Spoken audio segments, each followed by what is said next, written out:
भरतपुर थाना पुलिस अभियोगकारी श्री रवींद्र कुमार बेहेरा एतला आधार रे मामला रुजु कर तदंत करने सह दुई अभियुक्त सुकांत माझी और विकास कुमार महांती को गिरफ्त कर कोर्ट चालाण करिसेंती।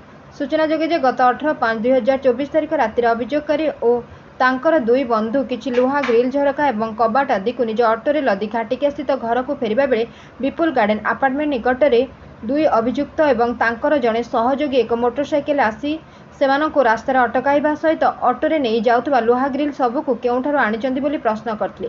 अभियोगकारी किछि कहवा पूर्व अभियुक्त माने हठात सेमानंक उपरे आक्रमण करने सहित सेमानंक निकटरू 3टी मोबाइल फोन बलपूर्वक छड़ाई नहीं घटनास्थल फेरार हो जाते।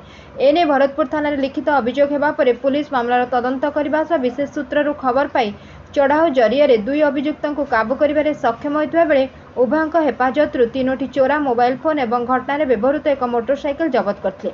पचराउचरा बेले उभय अभियुक्त अन्य जने सहयोगी मिसी यह अपराध घटाई कथा स्वीकार करते। बर्तमान मामलार अधिक तदंत चालू रही। Bureau report Ekamra news agency.